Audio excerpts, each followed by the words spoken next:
Welcome to Once Upon a Coin, documenting the ongoing history of blockchain and cryptocurrency. And as always, I'm your storyteller, Jason Cassidy. Today's story is about one of the early startups in crypto that made a very big impact on the industry in a very short amount of time. They helped secure the Bitcoin network back when almost no one had heard about Bitcoin. And today they're viewed as an icon in the crypto mining space. This is a story of Bitfury.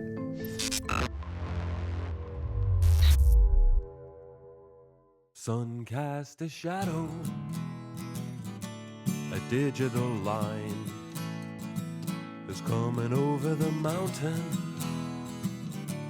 and over your mind. Double down your Bitcoin, hang on for the ride. We're moving into the future, one block at a time. We're moving into the future, one block at a time. Oh boy, is there ever a ton of history to unpack here, by virtue of Bitfury being in the industry for so long. So let's just jump right in because this story is one of the truly special ones. It started all the way back in 2011 over in Amsterdam. That's where Valery Valavov got together with a group of fellow blockchain enthusiasts when they decided they wanted to get into Bitcoin in a big way. They had finally reached consensus on an idea to focus on an area that almost no one else was discussing: mining. There was tons of chatter out there about new exchanges, wallet apps, payment solutions, and even hot new altcoins. But there was very little being done out there when it came to the very backbone of Bitcoin itself. And this is why the group would ply their craft right there. They called their creation the Bitfury Group. If everyone in the industry was busy focusing on software-based solutions, then Bitfury would simply flip the script.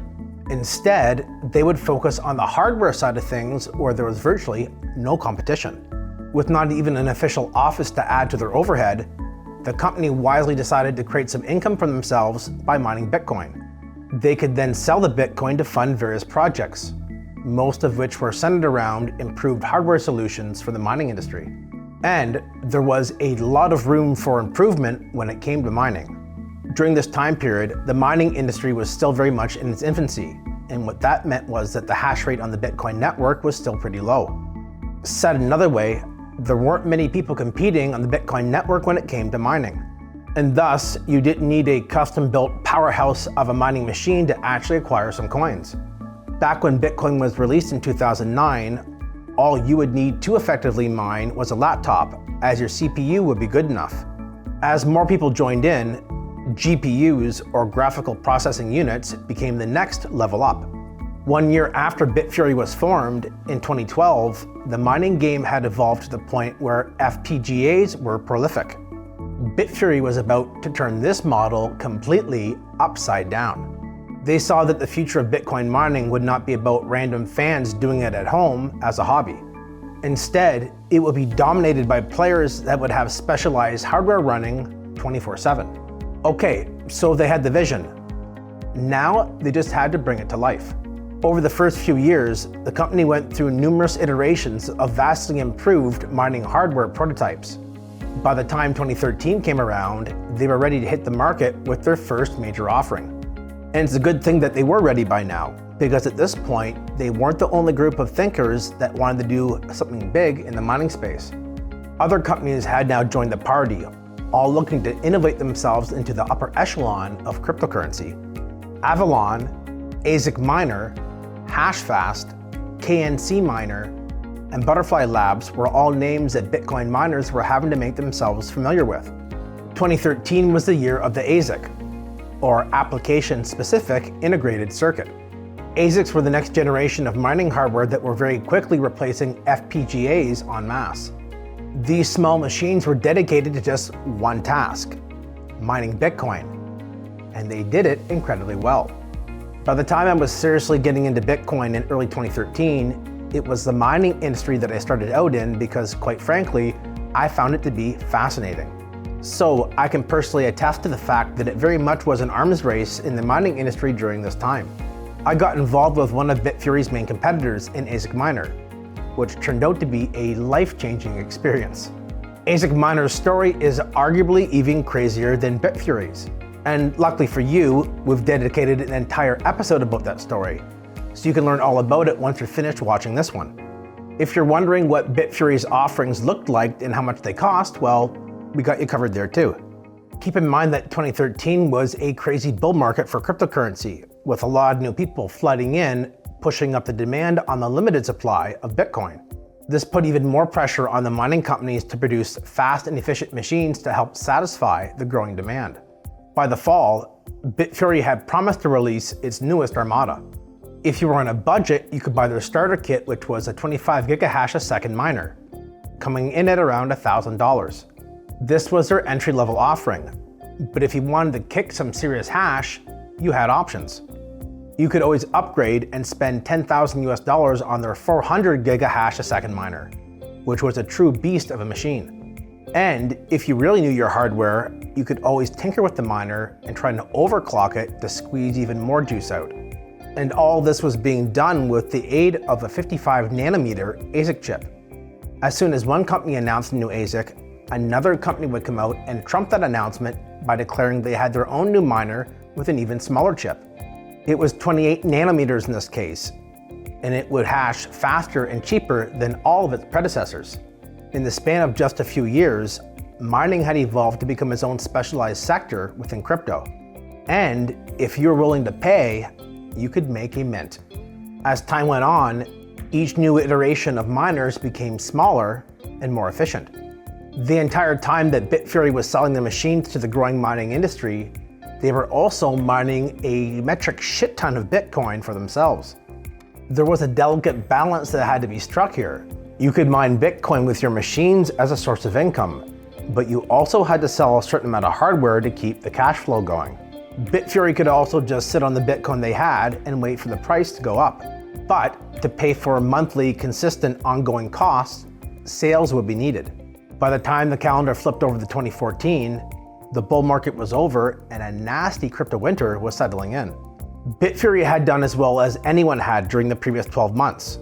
So even though this was a down period for the industry, for Bitfury, it was their time to start expanding the business. And expand they did, starting with a new data center that was built in the Republic of Georgia in July. The goal was to provide hosted mining services to customers who could now acquire hash at a low cost from a company they trusted. Beyond this, the company also expanded to colder regions like Iceland and Finland. The lower temperatures could help offset all the heat that was being generated by thousands of these mining machines, which would reduce operational costs. July was a busy month for Bitfury as they also launched their investment wing, Bitfury Capital. The company was primed to go on a spending spree based on all the money they had raised or earned in the previous years. And with a bear market now present, the deals were coming fast and furious. A lot of companies started to go to business around this time, either from the dropping prices of crypto itself or the dwindling interest around the industry as a whole. Bitfury Capital began investing across the entire ecosystem, whether it was a wallet provider, a security specialist, or a payment solution. If they had a future in the industry, then Bitfury was at least interested in having a conversation with them. By the fall, the company was ready to start development of their next generation of ASIC mining chips, which would be 28 nanometers in size. Pre-sales started rolling in the moment they opened up to the public, proving that the market really had a lot of faith in Bitfury when it came to mining Bitcoin. Overall, 2014 was an absolutely massive year for the company and their ambitions to expand throughout the industry. To put things into perspective, in addition to the numerous mining locations they now had, they also managed to acquire head office locations in San Francisco and Amsterdam. For a startup that had initially got off the ground without even having an office for its employees, Bitfury had come a long way. They weren't done expanding though, because 2015 was just basically a replica of 2014. The company kicked the new year off with some huge news, a major acquisition. This time it was Hong Kong-based Allied Control, which specialized in liquid cooling immersion technology. The motivation behind this deal was pretty straightforward. They now would be able to greatly increase the energy efficiency of their data centers. And they do this by using the liquid cooling technology versus the traditional air cooling technology that was employed by their competitors. Immersion cooling technology is the next generation solution for our digital data center world. High-powered data centers are increasingly used for everything from internet searches to securing the Bitcoin blockchain, and it is crucial we make sure they are energy efficient, sustainable, and productive. Bitfury and Allied Control are working together to lead the way with their signature custom-designed immersion cooling solution. Data centers contain millions of computer chips. To effectively secure the Bitcoin blockchain, these chips are used to solve complex cryptographic mathematical problems. As these chips run, they generate a significant amount of heat. In traditional data centers, resources are spent on electrical air conditioning systems that keep the chips cool, which can be expensive, and uses electricity often generated by fossil fuels. Immersion cooling provides an environmentally responsible solution to today's challenges. Immersion-cooled data centers use far less electricity on air conditioning and cooling because computer chips are placed directly into a pool of 3M's leading Novec fluids. These fluids are safe for computer chips and keep the chips cool as they run and generate heat. The fluid is engineered to evaporate as the chips generate heat. When the Novec fluid evaporates, it rises to the top of the container, where it comes into contact with pipes containing cooled water. Upon contact with the cooled pipes, the Novec solution condenses and returns to the pool where it continues cooling the chips. This cutting-edge process is up to 4,000 times more efficient than traditional air cooling, and it is silent, non-toxic, and environmentally friendly. The industry may have been in a slump, but you wouldn't have known it by watching Bitfury, who was absolutely cleaning up during this bear market. In early September, they announced that they had completed work on their 16nm chip, which would be the next generation of their miners. Once again, the public was excited to get their hands on these new machines once they were ready for release. Just a few weeks later, on September 25th, the company doubled down. They announced a $100 million expansion to their Georgia-based mining operations, which would mean they would now have 2 data centers over there. By now, it was becoming clear to most people that the company had come a very long way in a very short amount of time. They were now being viewed as one of the most important companies in the entire Bitcoin ecosystem, and they were the largest industrial miner operating in the world outside of China. That kind of dominance comes with some pretty nice perks. In 2015 alone, Bitfury reported total revenue from mining and selling chips to be around $125 million. By the end of 2015, Bitfury had mined over 600,000 Bitcoin, putting them into legendary status. 2016 saw an extension of the bear market, and that meant a continuation of Bitfury's expansion plans. This started as early as January when they announced to the world their plans to build a Bitcoin-powered Internet of Things, or IoT, device. If you can believe it, the device came in the form of a light bulb that could mine small amounts of Bitcoin. Bitfury knew that the Internet of Things wouldn't be possible at large scale without the help of blockchain technology, and so they wanted a piece of that action too. In March, they made headlines for refusing to budge on their principles. They announced they would only join the UK's premier fintech industry body, Innovate Finance, if they could pay for that membership fee in Bitcoin. Bitfury had grown so big, so fast, that they were now in a position where they could make demands like this, and those demands were being met. Cryptonauts loved this news, as it meant for Bitfury, they really were ready to practice what they preached. They made several more moves in 2016, but it was the following year when things truly went supernova. 2017 was a crazy year in crypto, as it featured a bull market that was once again powered by Bitcoin. Bitfury had spent the entire 3-year-long bear market making investments into the ecosystem. They knew that eventually the bear had to go back into hibernation. Those investments were now paying off. Big time. Bitcoin reached a peak of almost $20,000 a coin in 2017, and Bitfury had been mining a heck of a lot of coins for a long time now. So you could say that they had some serious pocket change lying around now to put to work. One of these investments was their private blockchain called Exonym. The company declared that they would be making it open source, so that developers could take data from private permission blockchains and add it to the open and public Bitcoin blockchain. Bitfury had a vested interest in the health of Bitcoin, and it was taking matters into its own hands any way it could. By year's end, at the apex of the bull market, Bitfury made one of its biggest investments to date. They were teaming up with Hut 8 to to build one of the biggest mining facilities in the world, and it would be located in Canada. By the time 2018 came around, a new crypto winter was settling in, leaving the good times from 2017 now feeling like a distant memory. Prices drastically dropped, companies went under, and then investors left town looking for better opportunities. Bitfury though, they just kept going hog wild. Bitfury would expand their reach over the next few years, opening offices in the UK, the UAE, Russia, Japan, and South Korea. Plus, new and improved ASIC miners kept being released and selling out. But more importantly, the company continued to make strategic investments while launching new products and services. This multifaceted approach to business had become a big part of the company's culture by now. In early 2018, Bitfury released Crystal, their analytics platform.